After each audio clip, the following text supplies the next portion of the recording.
Assalamualaikum warahmatullahi wabarakatuh. Halo semuanya. Kami dari kelompok 5. Kami akan mempresentasikan SA 320 tentang materialitas dalam tahap perencanaan dan pelaksanaan audit. SA 320 berlaku efektif untuk audit atas laporan keuangan untuk periode yang dimulai pada atau setelah 31 Desember 2025. Ruang lingkup SA 320 adalah mengatur tanggung jawab auditor dalam menerapkan konsep materialitas pada tahap perencanaan dan pelaksanaan audit laporan keuangan. Melalui standar ini, auditor dapat menentukan apakah suatu kesalahan penyajian cukup signifikan untuk memengaruhi keputusan pengguna laporan keuangan.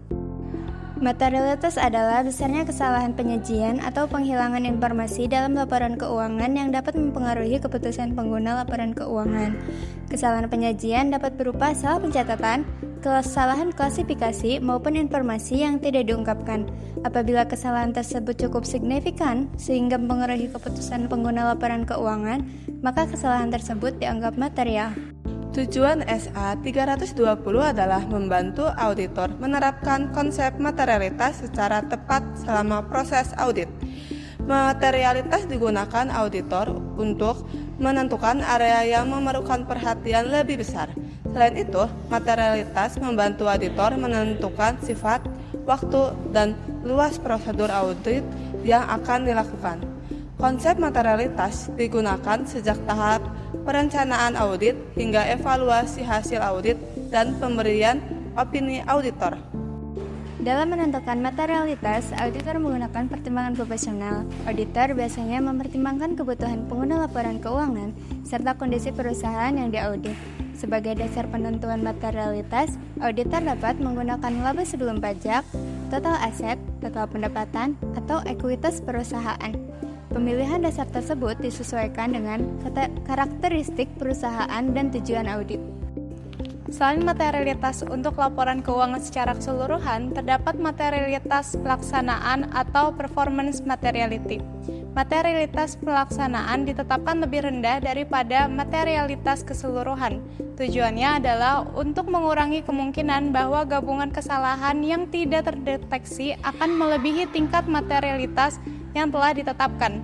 Semakin rendah tingkat materialitas yang ditentukan auditor, maka semakin banyak prosedur audit yang perlu dilakukan.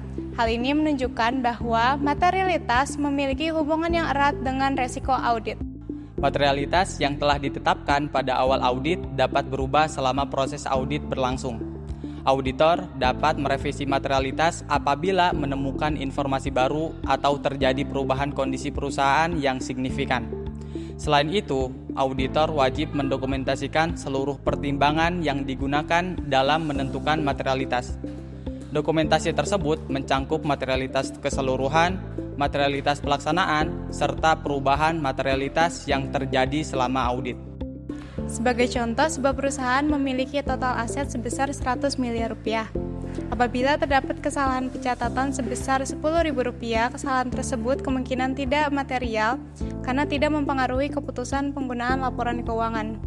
Namun, apabila kesalahan yang terjadi bernilai sangat besar dan dapat mempengaruhi keputusan investor dan kreditor, maka kesalahan tersebut dianggap material dan perlu mendapatkan perhatian auditor. Berdasarkan pembahasan yang telah disampaikan, dapat disimpulkan bahwa SA 320 membantu auditor dalam menentukan tingkat materialitas selama proses audit. Materialitas digunakan untuk membantu auditor memfokuskan pemeriksaan pada area yang paling berisiko.